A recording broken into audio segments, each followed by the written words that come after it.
Welcome to Truth on Tilt, where we talk about amazing stories and people and try to get the real truth while maintaining our composure. Today, we're with a drug kingpin, Freeway Rick Ross. We're going to hear his story about his rise and his kingdom, and we're also going to find out about where he is today, his story of resiliency and change. So tell me, Rick, Arthur Ashe, was he your role model? Absolutely. At one time. He was a stud. You know, role models change over times, you know, as you grow or decrease. Right. But yeah, at one time in high school, when I was in high school, Arthur Ashe came down to our high school, you know. I didn't get to hit with him, but a couple of my friends did, and you know, it was an exciting day, you know, to have the number one player in the world actually come to our high school and give out trophies, and it was amazing. Who else did you look up to as far as tennis? Did you try to model your tennis game after back in those days? Lawrence King, Cornbread was his name. He traveled with Ash for a while, and I become kind of like his hitting partner when he would come off of the tour. Earl Prince, who played number 2 at USC at that time. Quite a few guys that I modeled myself after. You know, Richard Williams, the tennis coach over at Rancho Park. So it was quite a few people that I modeled myself after. Larry Barnett, you know, the great Larry Barnett, played number 1 at UC Santa Barbara. Was in the 11th grade. That was my hitting partner. You know, me and him ran together. We did everything together. And even when he went off to Santa Barbara, you know, I would go up to the school and work out with him up there as well. Do you still play tennis? Only with my babies. Yeah. Yeah. 9 of which. Yeah. Well, only 2 babies. I got 9 kids. Yeah. That's amazing. That's, first of all, your story is so inspirational and motivational too, for that matter. And tell us a little bit about your family and your children, if you don't mind. You have 9 children. Yeah. A couple of which play tennis. Yeah. Well, all of them played tennis at one time or another. You know, me going to prison probably stunted their tennis growth. Okay. You know, because tennis is, the parents got to be very active inside. You know, like today, I dropped my kids off at school. I don't live with their mom. We don't live together. So I pick them up, take them to school, and I'll have to pick them up after school and take them to tennis practice and take them from tennis practice. So it's a thing where you have to be very active. One of my nephews was when I went to prison was number 2 in California, in 12 and under. Wow. They did a documentary on him with Michael Chain. He got to hit with Michael Chain and Jimmy Connors. I helped coach him. Yeah. I started him off. Then, you know, Richard Williams also helped. But he should have been a pro. He should have turned pro. But like I said, with me going to prison, there was nobody to pick him up in the morning and pick him up after school. And you know, tennis is very disciplinary oriented. You know, you have to have this discipline where you can go out there and hit 200 backhands. You know, if your backhand is not working, you have to go out there. And I learned so much from tennis. So much of how I became so successful in the drug business and also in the businesses that I'm doing right now. I use a lot of my tennis strategies. Really? You know. Interesting. Yeah. You know, when I started playing tennis, I didn't have money. My mom was on welfare, so I didn't have money to take lessons. So what I used to do is watch the guys who were taking lessons, and then I would learn how to do things from watching them. What were the top 3 lessons or best practices that you learned from tennis or sports that you applied to business? Well, you know, number 1 in tennis is stay clean. You know, you can't drink, you can't smoke. You got to be disciplined. You know, you have to be disciplined in tennis. One of the other ones is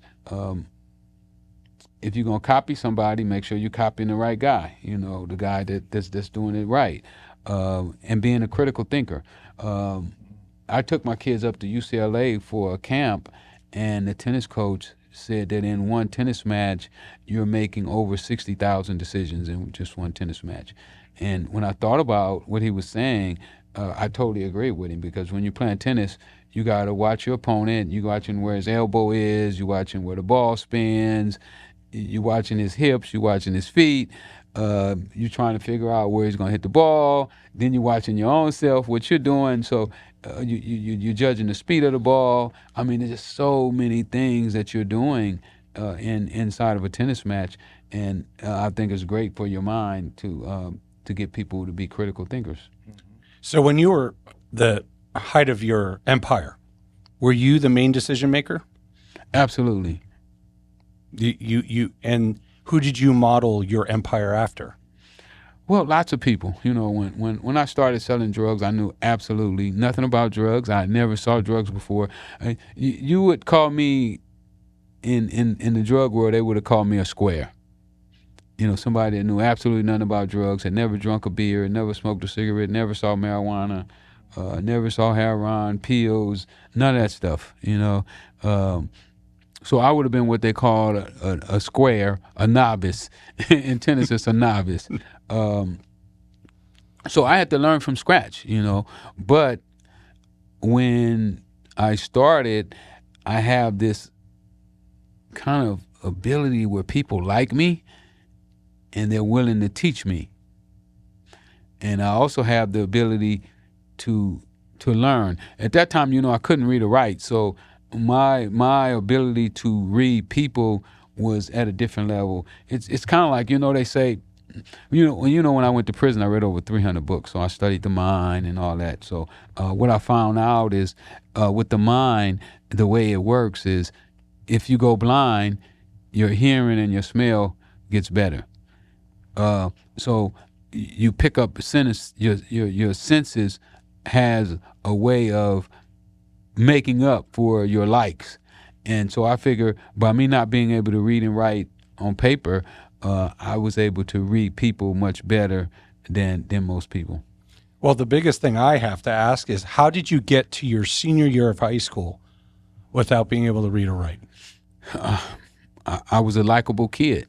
You know, I was the kind of kid that I would go to class, I would go in the back of the class, put my head down and go to sleep. So I wouldn't disturb the class. Unless the teacher was gone, then I might be telling some jokes. But for the most part, you know, I would get up and erase the board. You know, I would take out the trash and, you know, trying to make up for my inability to read and write. So you were the teacher's pet. That was the way to do it. Kind of. The teachers absolutely had nothing against me. You know, like they did not dislike me. But how did you pass? Well, if the teacher don't like you, she don't want to hurt you, or he don't want to hurt you. No, but how did you pass like your tests and your homework? Well, you know, sometimes I would cheat.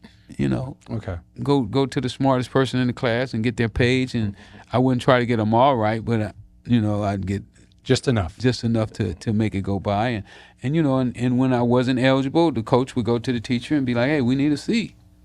Mm-hmm. Wow. And the teachers probably felt that tennis was my outlet, and if I wasn't on the tennis, because I guarantee you, had I not been on the tennis team, I would not have been going to school at all. Wow. I so admire your story and your transparency and openness.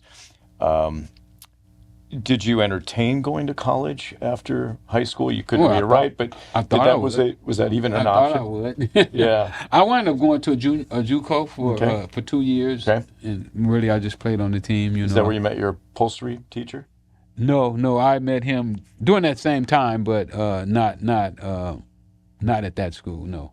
And do you still stay in touch with him? Because he was really kind of the genesis and the entree into. We had stopped communicating early on. He was using drugs, so I jumped over him, is what they call it in the drug business, where he was the middleman, and by him using drugs, he was really sloppy with the way he did his business, and it got to a point to where when we would come over, I could just give him a half ounce of cocaine, and he would just be in the corner just smoking cocaine while we sit there and did our deal. And then it got to the point to where I was like, I don't even have to go over his house no more. I got the guy's number. Why we keep giving him $5,000 every time we see him, and He's not putting forth anything. You know, he's just there getting high. Was cocaine the first drug you took? You said you didn't drink and smoke, and obviously you were a very successful athlete. What was the first drug that you tried? Cocaine. Did that make you feel even more invincible? No, it didn't. I didn't know why people did it, and it didn't really do anything for me. I wasn't, looking for that. But when you're getting in, you want to fit in, So my guy put a line on the table, and I took a snort. Yeah. I think I know a little bit of the answer to this question. What gets you high now? Life is great. We have beautiful people out here, and even some of the people that do you wrong,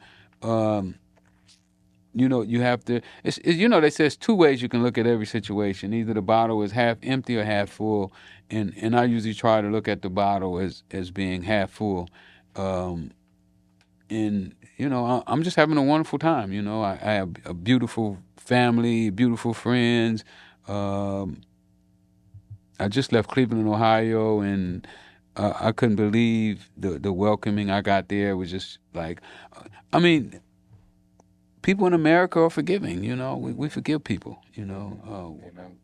We have a tendency to say that you deserve a second chance and maybe a third and fourth and fifth. When we look at it, if it was your brother or your sister or your son or your daughter that was in trouble, how many chances would you give them? Mm-hmm.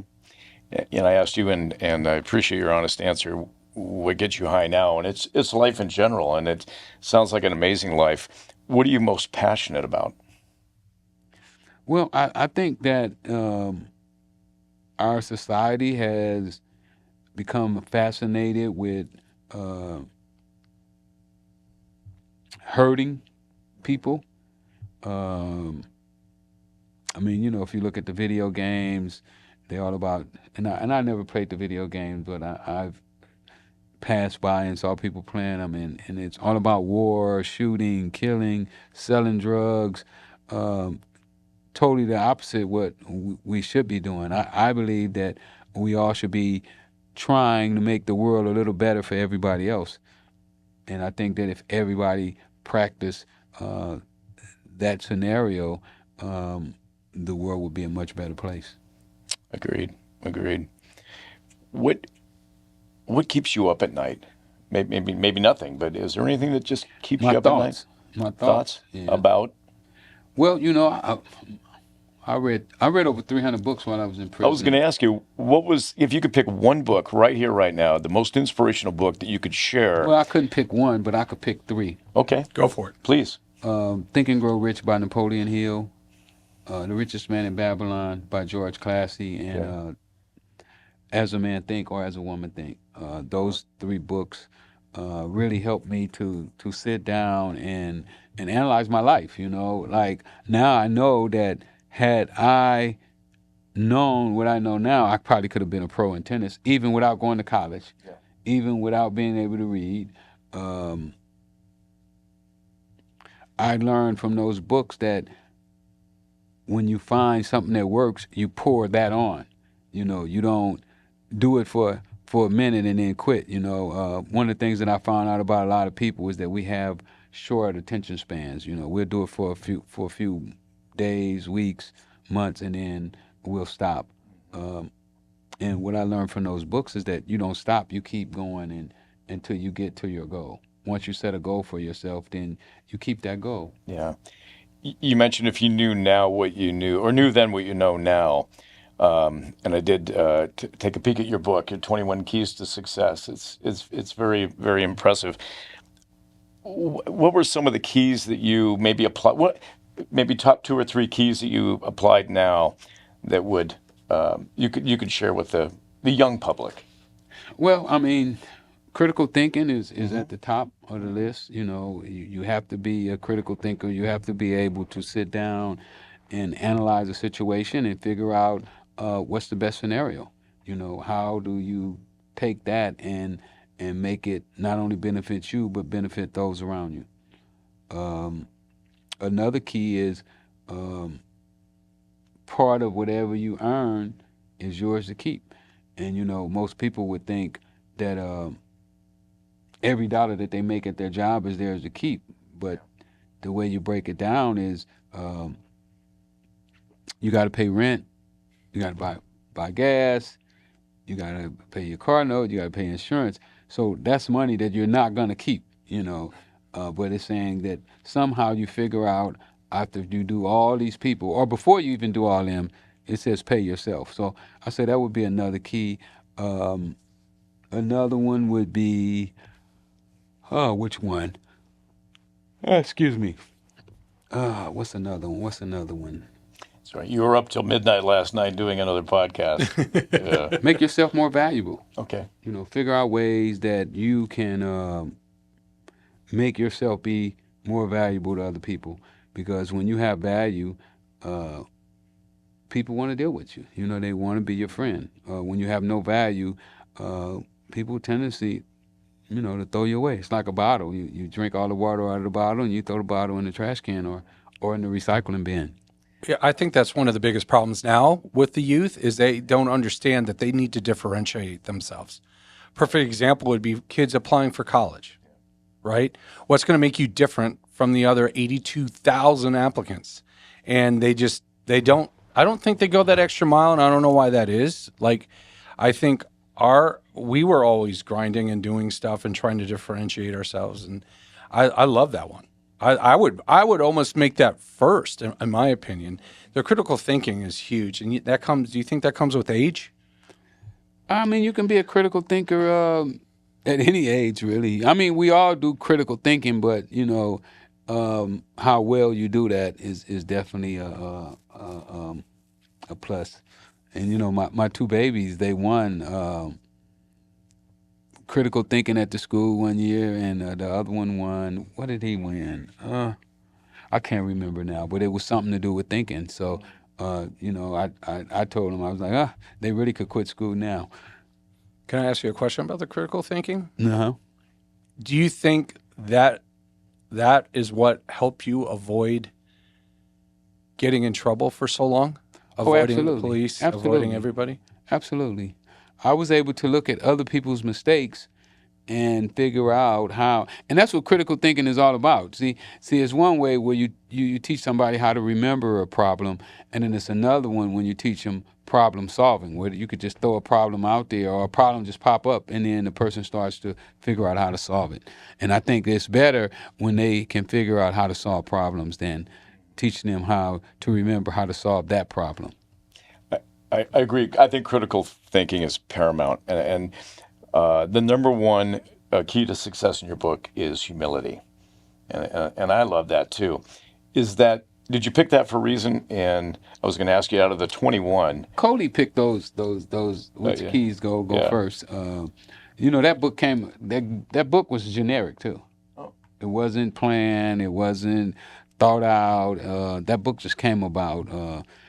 Cody Crutcher wrote me when I was in prison, and he wanted to put me on on the cover of his magazine, get money, and I agreed to do it.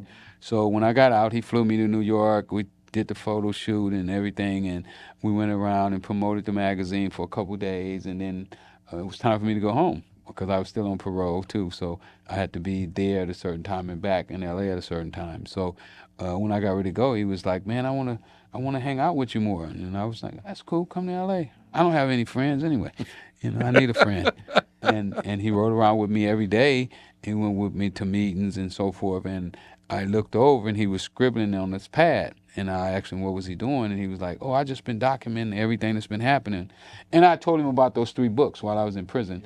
And he read them too. So the book came about, me using those principles that I learned from those 3 books.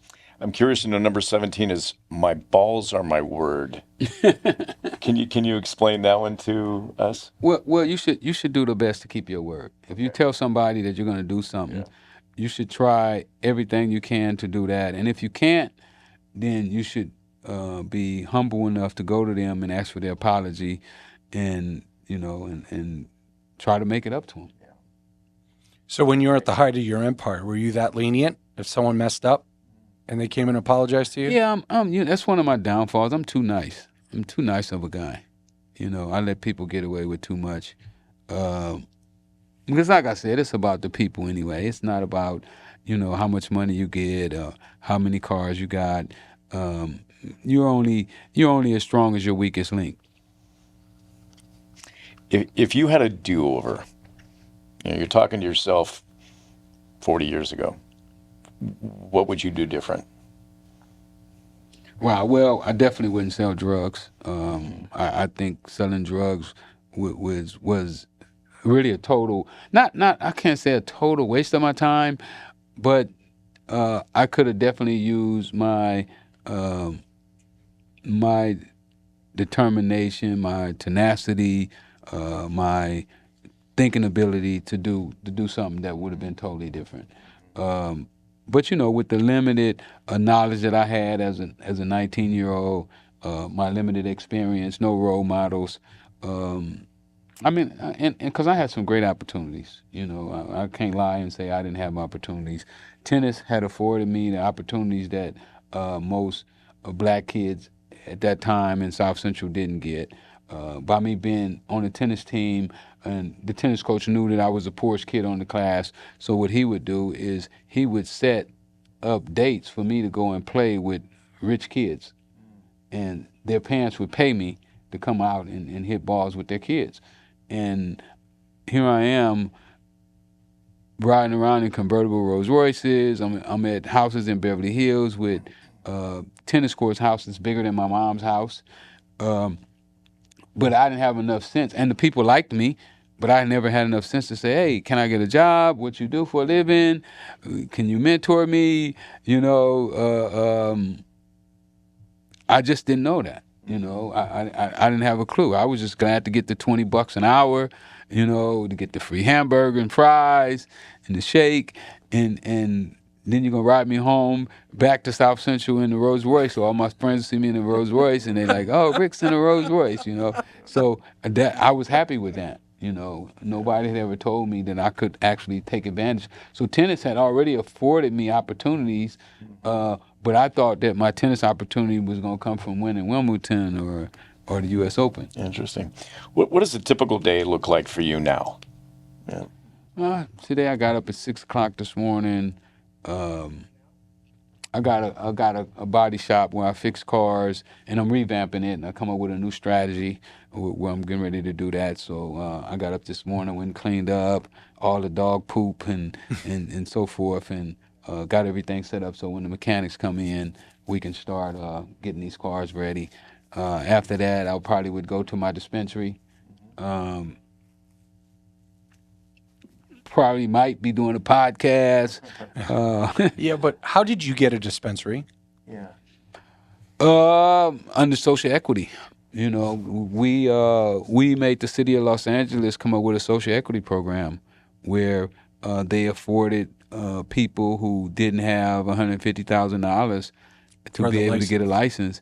Also, we argued that it was unfair to not allow convicted felons to be inside the marijuana industry, because if it wasn't for convicted felons who stood up because they believed that they absolutely had a right to have marijuana and smoke marijuana, that marijuana wouldn't be legal today if they would have bowed down to the system. So how could you lock those people out when they sacrifice so much for this thing to be legal? Do you think Kamala Harris smoked pot in her life? Yeah, I think she probably have. Because when she was the DA of California, she was the harshest, the Attorney General of California. She was the harshest on marijuana infringements. Yeah. It's crazy. It's crazy. Your story is crazy. I mean, so. But it's probably going to be the greatest comeback story of all times. I don't think anybody is going to ever be able to top, what I see. I got this vision that I can see right now, and I don't think that anybody is going to be able to. I mean, I do business just for fun. It's like playing Monopoly. You're a serial entrepreneur. I'm a serial entrepreneur. Boxing. I have about 7 boxers signed right now, and I believe that I can actually take over boxing. Is that, you mentioned a vision? Is that part of your vision? And where do you see yourself? It's part of my vision. For just 1 second, Richard, when you love the way you're engaged, when you ask a question though, can you do your best to kind of just turn into the mic and ask the question, and then Can I move that any closer? It's a. I want eye contact. I know. Just when you're asked the question, just kind of grab the mic and do your best. Okay, or I can hold the mic if you want. So we're just not getting you as well. And then Neil says, address music whenever you guys get a chance. Okay. All right, going again. All right. You mentioned vision and boxing, and you're sponsoring some boxers. What is your vision, and where do you see yourself in maybe 5 and 10 years? Well, one of the things, is that if we want to get to the kids, we got to get to the influencers, the people that they listen to, that they respect, that they like. And boxers is one of the people that I notice, that they follow, and sometimes these people be complete airheads, they have absolutely no clue about what they're supposed to be doing with themselves, no less how to direct our kids. But at the end of the day, these are still the people who they're getting their information from. So be it right or wrong, that's what it is. So I felt that it would be better if somebody could get to these young boxers, and give them some direction. So now they can give directions to the other people. But yeah, that is part of my vision. I commend again. You're an inspiration. You're a motivator. You speak to children, and spoke at Juvenile Hall in Cleveland, Ohio, Sunday morning. Just recently, you said, Did they know who you were? They didn't at first, but I explained to them. Did they Google? They Googled you? No, they couldn't Google me, but I can explain who I am. I can tell them. Oh yeah. Yeah, I do pretty good at explaining to people who I am. I have absolutely no problem with embracing my past as well as my future. Well, if you're not able to embrace your past, your future is not going to be good. I mean, that's what made you now. Right? Absolutely. That's people ask me, do I have any regrets? And I'll be like, there was an article that this girl did in Chicago Tribune, and in the article she said, no regrets, only lessons. So, I learned some valuable lessons from my stint, and I embrace all of it. I embrace my jail time, my time in the drug business, my time on the tennis court. All of that is what it took to get me to where I am today, and I absolutely love myself. So, who was the jackass who told you to avoid hip hop? Otis Smith, Dick Griffey. They said it was a fad? Yep. They probably the reason that I'm not the king of hip hop right now. If it wasn't for them, it may not have been a Puff Daddy or, a Master P or Death Row, none of those. I don't know if you'd want to be a Puff Daddy right now. No, I don't want to be a Puff Daddy. I'm just saying. I said it wouldn't have been a Puff Daddy. Not in the last 48 hours. Yeah. I'm an obsessive person. I make a lot of money, but I always put it on the hook and throw it back. So I could imagine had I at that time, because they were the first independent record labels. Beverly Glen Music and Solar Records were the first independent record labels.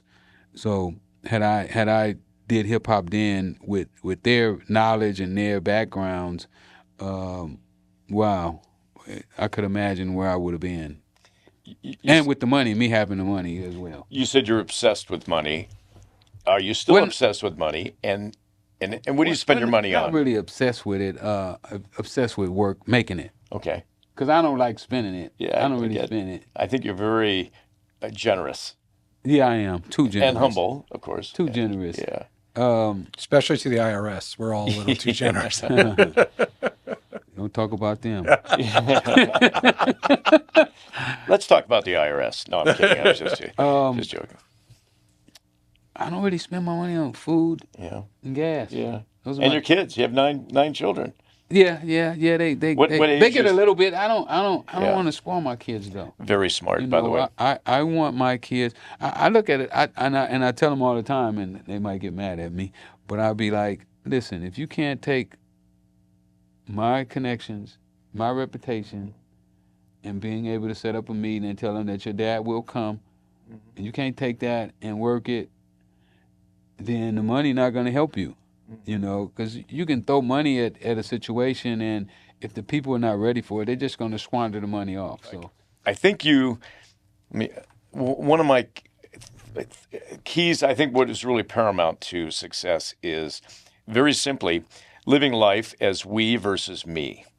And I think you're a prime example of that. You live your life as you look for others, not necessarily for you, Rick Ross, but you want to help other people, whether it be earning an income and being generous or speaking at an engagement or helping the youth of America learn from your mistakes. absolutely. That's why I wrote my book. Yeah, exactly. Yeah, good for you. When I was sitting in my cell, you know, these young guys used to come up to me, man, I sold drugs for X amount of years and I couldn't make $10,000. Why is that? You know, and it just came to me, you know what? These guys couldn't make money because they didn't have the principles. So I said, you know what? And this is after I'd already read those books, you know, the 3 books that I told you about. I probably already read those books 10 or 15 times each. I read those books 25 times because I wanted those principles to become my principles. I stole those principles from the authors, and I wanted them to be mine, and I wanted to hold on to them. So I wanted to engrave myself with those principles. And Coley, when he wrote the 21 Keys, he said that he saw those principles inside of me.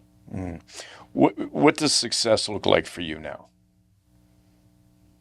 I mean, I'm successful right now. I mean, I'm living a dream, you know. I get to get up when I want to get up. I can get up at 12 o'clock and nobody can say nothing. I can get up at 5 in the morning, or I could go to bed at 12 or 1, or I can go to bed at 6 o'clock in the afternoon. I can eat at any restaurant I want to eat at. I can fly whenever I get ready to fly, you know. For me, that is success. If somebody that I feel needs help financially, I can help them a little, you know, not totally, but somewhat, you know, because I would love to help with this homeless problem we having all over the country, really.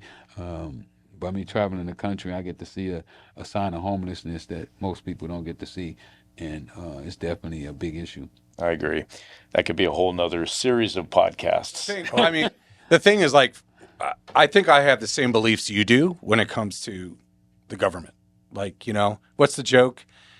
The knock on the door. Hi, we're the government. We're here to help you.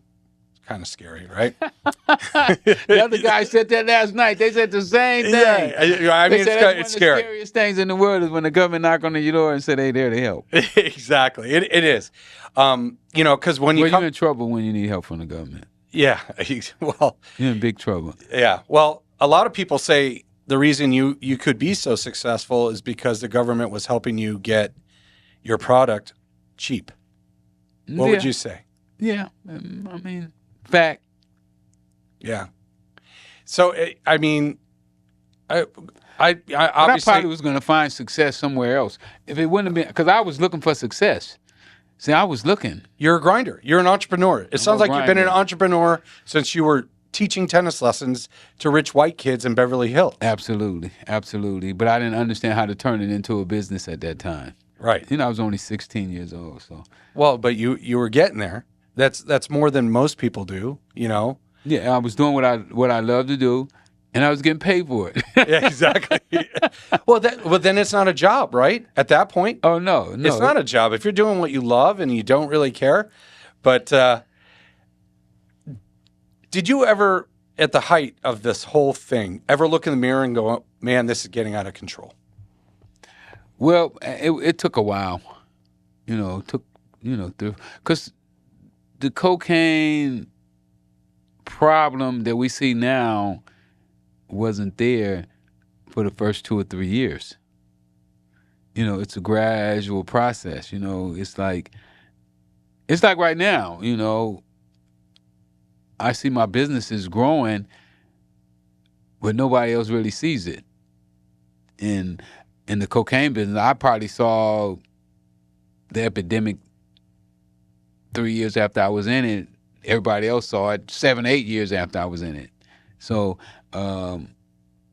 it's a gradual process, and it's not really visible for a while. Was Colombia a player at the time of your empire? Who you say? Was Colombia. Oh, of course. That's where all the cocaine comes from, really. But where was Nicaragua? How did they get? They were doing their own, right? Well, Colombia needed Nicaragua They didn't manufacture cocaine. They didn't. They were kind of like a hub for getting it into the United States. Remember, Nicaragua was in the Civil War, and the U.S. was supporting the Contras. Right. So they had access to military planes and so forth. So Colombia's problem, Escobar and their problem was, how do they get cocaine into the country? Well, we put on military planes. Unbelievable. I mean, that's the crazy thing. That's part of the whole Iran-Contra affair you never heard about. Like, did you meet Oliver North? Nope. We tried to they tried to set a panel up with me and him before, but he refused. How about George Bush Sr.? No, I never met him either. You didn't? No. And the LAPD, especially they were chasing you. The Freeway Task Force. Yeah. Yeah, I met them. I know you did. But I got the scars to prove it. I know, but the thing is, like, did they not know that the government was helping you? And the dog bites. I got the dog bites to prove it. Wow, holy jeez. Yeah, I got the dog bites to prove it. Well, I was handcuffed, But they're also getting paid off on the side. By who? Weren't they getting money on the side from somebody from? Oh, they were robbing drug dealers. They were. Yeah, that's how they got their money. Wow, that's crazy. See, I grew up in South Florida, so I lived the Miami Vice lifestyle. And then they would lie on search warrants, so they could get search warrants into your house, and they would go in and just doctor them up, put the judge's name on them. Wow. So on your documentary, they were interviewing one of them. Do you still talk to him? Or you talk to him at all now? No, we talked a couple times, but we never really got really tight, because no hard feelings, I understand it's just part of the game, It's like, if it's somebody that gangbanger and he gets killed, that's what he did, that's part of being a gang member, they get killed. So I understand being in the drug business, you're going to run into crooked cops. You're going to run into cops that lie, that cheat. And I mean, when you look at it, nobody living has been totally honest their whole life. There's nobody living that has been told a lie or fudged the truth. Exactly. So when you look at cops, they're only human. It takes a really strong person to go strictly by the book and don't cross the line at all. And, it's really hard to do. And I'm sure there are cops out there that play it like that. They don't care if you go to jail or not go to jail. They just report it just like it is. And that's the way it's supposed to be. Wow. And if I was a cop, that's what I would do. If I was a cop, I would go straight the way it's supposed to be. Hey, I know it was his drugs, but he wasn't holding it. It was sitting over here in the corner. And if they do it like that there, you got to respect the game. But, if the cops go rogue and they're going to rob and be thugs, or even a thug get him a job as a cop. What's the difference? He put a badge on, but he's still a thug. He still planning on stealing and robbing and cheating and doing all that. He just was able to finesse the system so that he could get a badge to do what he really wanted to do. Now right. he's legally able to rob and steal, if that makes any sense. It does. So I'm a lunatic too. We're all a little crazy. Well, the thing is, like, the problem with entrepreneurs is that we all have a little bit of ADD, attention deficit disorder. We're always thinking outside the box. We're always grinding. And we all are a little crazy because we love to take chances, Yeah, you sound like me. right? We take chances. So when you went into prison, did your street cred protect you? Absolutely. My street cred is with the street gangs is ridiculous.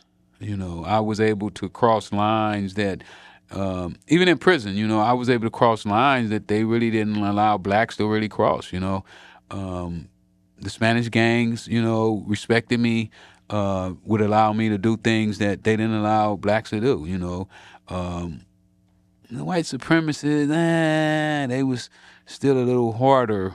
You know, because they really didn't know me. You know, mine was more like inner city thing. You know, and the white supremacists are more like wealthy white kids who want to be gang members and want to be dope dealers, I guess.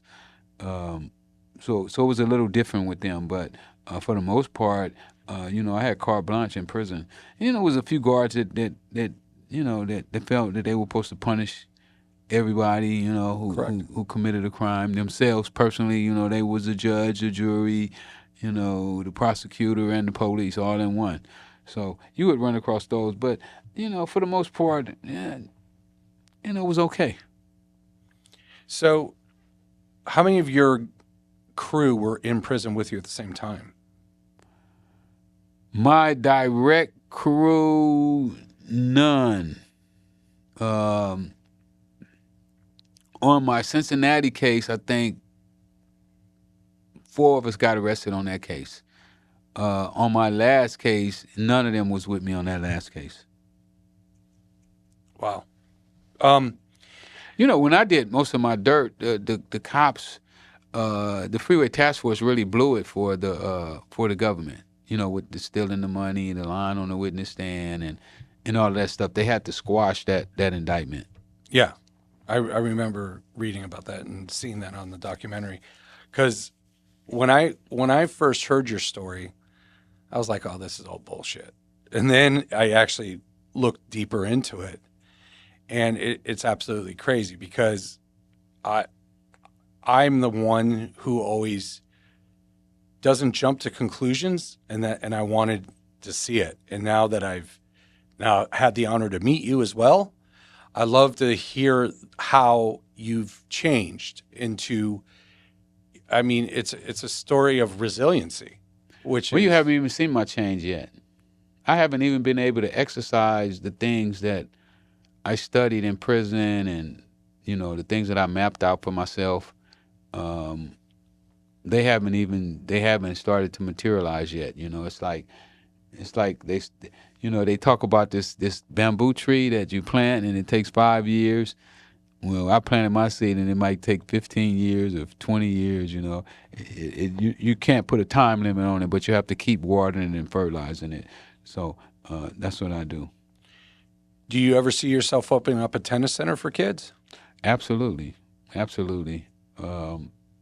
Tennis center, basketball. I mean, anything that will grab their attention, you know, I'm willing to do that. Anything that can divert them from the everyday ragamuffin of ghetto life.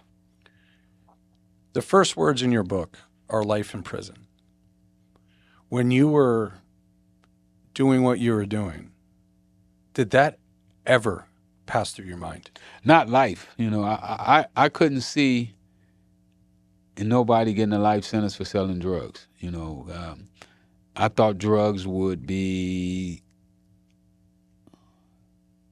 you know, in a drug sale, there's 2 consenting individuals that make a deal. Literally, there's no victim. You know, the only victim that they could probably say would be if you were buying drugs and you had kids, you was going to take all the money and the kids wouldn't have anything to eat. That would be the victim. But the person who's actually buying and using the drugs shouldn't be considered as a victim, at least the way I look at it, because without him, I wouldn't be a seller. So what would you say to people that look at you and said, you look at all the victims that you created? They don't understand drug business, and they don't understand. I mean, when if we continue to make excuses for people who use drugs and don't get them to accept responsibility for their own actions, then we're never going to have any success with this drug problem. Listen, if you took away all the drug users right now, and they all said, we're never going to use drugs again, guess what would happen with the dealers? They'd find something else. No. You don't think? If you took away, and this is going to cause a little critical thinking here for you. You take away all the drug users.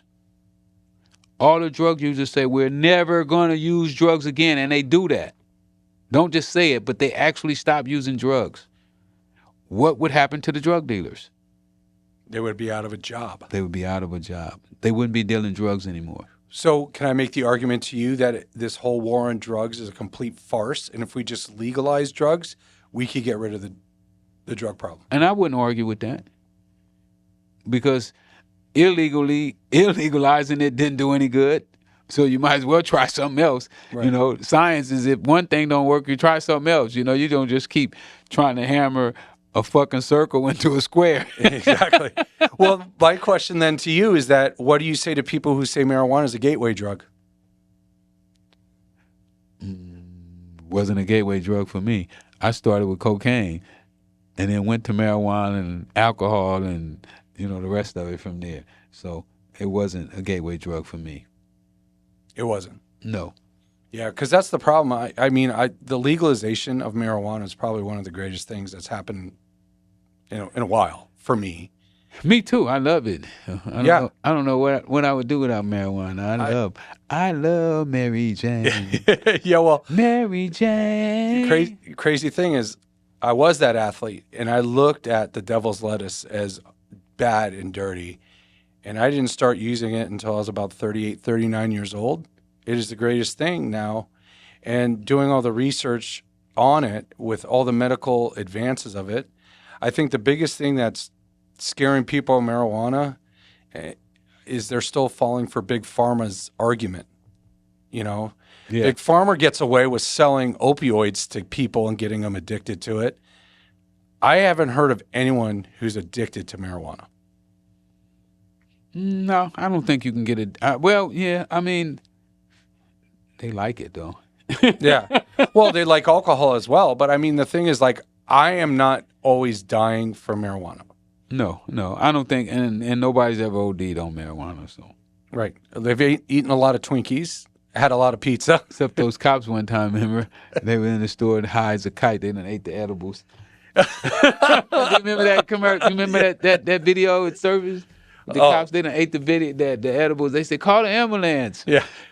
There was a video that came out of Michigan about 15 years ago where the cop stole marijuana from someone he pulled over, and he went home and made pot brownies with his wife, and they called 911, and the lady was like, yeah, my husband's a cop and he thinks we're dying, and the lady's like, why do you think you're dying? She's like, time is going by really, really slow. You know, and that's the thing. The thing is, like, I always argue with people is like, if we had bars that were full of marijuana instead of alcohol, there wouldn't be bar fights. No, I agree. I mean, if I had my way, I would give gangbangers marijuana for free. Like, the state should just say, hey, if you're marijuana, you documented gang member, go here and you get free marijuana. Because you know what? When they smoking marijuana, they ain't shooting at nobody. They're not robbing nobody. Yeah. So how's sitting at the TV eating popcorn and pizza? So how's the dispensary business doing now? It's rough. It's rough right now. You know, it's oversaturated. Prices are down. So right now, you just basically trying to hold on. Well, okay, critical thinking. How are you gonna get around that? Do you have any concepts or ideas that you're thinking of? Yeah, I'm pushing new ideas. We trying different marketing schemes. We may have to move our location to a more visible location. We're in an industrial area, so it's a little trying area. But I believe if I got it going, that it would sustain itself. Is it cheaper on the streets than it is at your store? Absolutely. Cheaper on the street than it is anywhere at anybody's store. Yeah. I mean, they don't have to pay those high taxes, and everybody's backdooring. And that's a problem. I mean, It is, but it's not my problem. oh, I know, but I mean, my problem is to continue to try to figure out how to be the best that I can be. well, you seem to be doing that by everything you've been doing. So when you go to Juvie Hall, is it like a scared straight episode? No. I don't use scare tactics. I just go in there with facts and try to get the young people to understand, that if I can do it, they can. The other day when I spoke to the kids, I told them, how old I was when I learned how to read. And I asked them, could they read? And all of them held their hand up. And I said, well, all of you guys are ahead of me when I was 28 years old. So now all you got to do is just start to write out your life. I believe that our life can be written out. Like writing a book. Like my book is about my past, but once I wrote the book about my past, I started to write the book about my future. So I told them that they should start writing their book about their future, because you can dictate how you want to be portrayed in that next book. I couldn't. A few people got mad at me because of how I portrayed them in my first book. And then I told them, well, if you didn't like the way you got characterized in that book, you better do something different, because you're going to be the same way in this new one. Exactly. So how do any of these kids straighten up and come back and say thank you? All the time. I get so much appreciation. I appreciate you, man. Thanks for that. And it's overwhelming. I'm living a life, man. So what motivates you now to keep going down the straight and narrow? I don't think I gotta really be motivated to go down the straight and narrow. I know that the same skills that I use to become successful in the drug business, that I can use those same skills in other ventures and become just as successful. Sounds good. Well, I know your time's valuable, and I know you got to get somewhere. So yes, thank you for coming in. I Please come in again. No, we'll do it again. I got a lot of stuff going on. Launching a new website where people can put their products on if they're trying to sell their products.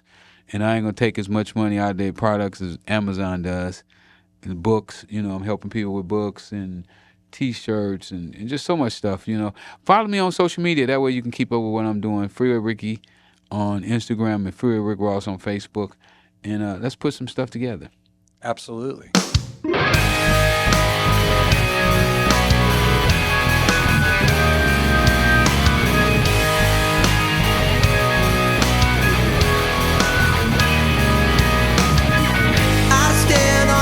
Of my street with a knife held in my back. Dude, I just, my head is spinning because I have still so many questions I wanted to ask him. Anyways,